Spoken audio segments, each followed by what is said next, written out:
Ke inverse. Nah, apa itu inverse? Definisinya dulu.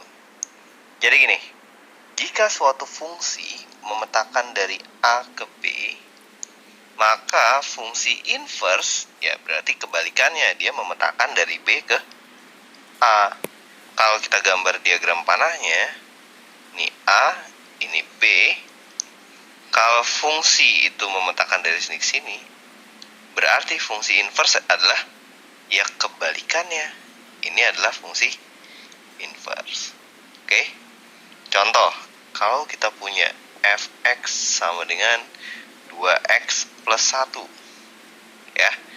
Kalau kita punya 3 bilangan 1, 2, 3. Ini angka 1, angka 2, angka 3. Oke. Dia akan memetakan ke berapa aja? 1 dipetakan menjadi 3 ya. 2 dipetakan menjadi 5 ya. 3 dipetakan menjadi 7 ya. 3, 5, 7. Nah, kalau gitu inverse-nya adalah suatu fungsi di mana kalau nilai x-nya kita masukkan, maka hasilnya kebalikannya. Ya. Jadi untuk kasus ini f inverse itu sama dengan x min 1 per 2. Karena kalau kita masukkan nilainya 3 ya, 3 min 1 per 2 hasilnya adalah 1. Kalau kita masukin nilainya 5 ya, 5 min 1 per 2 itu hasilnya adalah 2. Kalau kita masukkan 7 min 1 per 2 maka hasilnya adalah 3. Jadi ini adalah fungsinya f-nya, dan ini adalah inverse-nya, f inverse. Dari sini adalah f inverse. Gitu ya. Oke, itulah pengertian dari inverse.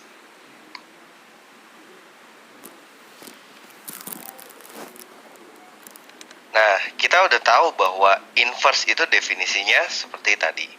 Sekarang gimana kalau suatu fungsi kita komposisikan dengan inverse-nya?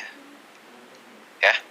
Contohnya ini fungsi ini himpunan A dan ini himpunan B. Ya. Ini fungsinya, ini fungsi inverse-nya. Begini. Fungsi inverse-nya, simbol dari inverse itu adalah f pangkat min 1. Nah, sekarang misalkan kita punya angka di sini ya, x. X-nya misalkan sama dengan 3. Ketika kita operasikan dengan fungsinya, dia menjadi sesuatu bilangan. Kemudian ketika di inverse lagi, dia balik lagi menjadi 3 lagi. Jadi, jika fungsi inverse dikomposisikan dengan fungsi tersebut, maka ini akan menghasilkan nilai yang sama, yaitu adalah x. Contohnya, di kasus kita tadi, fx itu 2x plus 1, maka f inverse-nya itu sama dengan x min 1 per 2. Kalau kita cari komposisinya, f inverse dikomposisikan dengan fx, ya, maka kita akan dapat f inverse ini 2x plus 1. Oke, dan dia sama dengan ini 2x plus 1 dikurang 1/2 ya, sehingga coret-coret 2x bagi 2 itu adalah x. Hasilnya balik lagi situ lagi. Jadi kalau di sini x-nya 3 ya hasilnya 3 ya. Namanya juga komposisi dengan dirinya sendiri. Dan inilah sebenarnya adalah definisi dari inverse.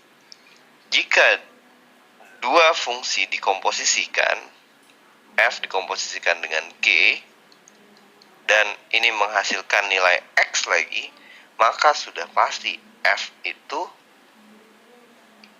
adalah inverse dari g, atau g itu adalah inverse dari x. Atau kebalikannya, f itu sama dengan inverse dari g. Jika terjadi kondisi seperti ini, ya. Oke, jadi itu konsepnya ya, komposisi dari fungsi dengan inverse-nya.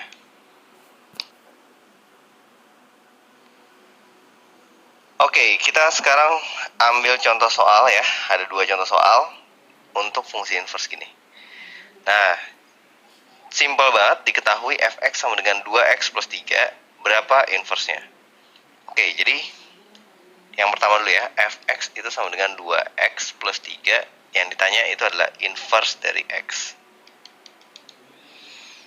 Oke, dari konsepnya, inverse itu memetakan suatu nilai x ke, ya nggak tahu nih, misalkan ke y ya, misalkan x ke y, bisa juga ke yang lain. Nah, kalau gitu inverse itu adalah kebalikannya kan, memetakan y ke x. Jadi kalau ini adalah input dan ini adalah output pada suatu fungsi, ini input, ini output, in, ini out. Pada inverse ya kebalikannya, outputnya menjadi input, jadi x, inputnya menjadi output, gitu. Sehingga kita dapat x min 3 itu sama dengan 2f inverse x, atau f inverse x itu sama dengan x min 3/2. Jadi kita dapat f inverse x itu sama dengan x min 3/2. Langsung ya. F inverse x sama dengan x min 3/2. Beres. Nah, tapi biasanya kalau misalkan kita mengganti nilai x itu dengan f inverse kayak gini, biasanya agak repot nulisnya, panjang gitu ya. Maksudnya kita nulis berkali-kali, nulis f min 1 dalam kurung x berkali-kali. Nah, biasanya untuk memudahkan, kita anggap aja ini y sama dengan 2x plus 3 gitu. Oke, ini input, ini output. Kita balik sekarang, ini jadi y min 3 sama dengan 2x, berarti x-nya itu sama dengan y min 3/2 ya. Ingat, kalau tadi ini input, ini output. Untuk inverse kebalikannya, ini adalah output dan ini adalah input, gitu ya. Jadi hasilnya sama aja, cuman kita nggak perlu menulis f inverse x berkali-kali dalam mengerjakan soal. Biasanya kalau kayak gitu cenderung nggak teliti nantinya. Enaknya kita ganti y sama x saja dulu. Nah, untuk soal nomor 2, konsepnya sama aja ya. Nah, inilah gunanya kalau kita ganti x dan fx-nya ini dengan x dan y. Itu lebih enak melihatnya. Y sama dengan 3x plus 2 per x min 5. Oke, kita kerjakan dengan cara step by step dulu ya. Ada sih metodenya tukar minusnya, kali silang dan sebagainya. Oke, tapi kita pakai step by step dulu. Ini pindahkan ke ruas kiri. Jadinya y dikalikan dengan x min 5. Ini 3x plus 2. Di sini kita dapat x y min 5y sama dengan 3x plus 2. Oke. Kemudian kita pindahkan yang ada x-nya di ruas kiri. Jadi x Y min 3X itu sama dengan 5Y plus 2. X-nya keluarin, jadi X kali X, Y min 3 sama dengan 5Y plus 2. Jadi kalau gitu X-nya sama dengan 5Y plus 2 per Y min 3. Sehingga kita bisa bilang bahwa F inverse X itu sama dengan 5X plus 2 per X min 3. Oke, jadi gitu ya. Jawabannya adalah 5X plus 2 per X min 3. Oke, jadi kira-kira triknya kayak gitu untuk fungsi inverse. Oke, tadi kita udah belajar ya tentang fungsi inverse. Nah, tapi hati-hati, enggak semua fungsi memiliki inverse ya. Oke, sebelum masuk ke situ, coba kita ingat-ingat lagi tentang definisi fungsi ya. Ini ada fungsi A, ini ada fungsi A. Ini ada himpunan A dan ini ada himpunan B. 1 2 3. 1 2 3 4. Oke, pertanyaannya. Kalau bentuknya kayak gini, fungsi bukan? Ayo, masih ingat nggak? Oke, itu fungsi ya. Kalau bentuknya kayak gini, fungsi atau bukan? Fungsi juga. Ingat, konsepnya, setiap anggota A ya memiliki tepat satu pasang anggota himpunan B. Ingat, konsepnya kayak gitu, tepat satu pasang. Oke, sekarang kalau misalkan gini, set. Nah, itu fungsi bukan? Bukan. Kenapa? Karena ada satu ada satu anggota A yang memiliki pasangan lebih dari satu. Ya. Contoh, ini misalkan 1, 2, 3 deh, ya. Ini 4, 5, 6, 7. Nah, coba F3 hasilnya berapa menurut gambar ini?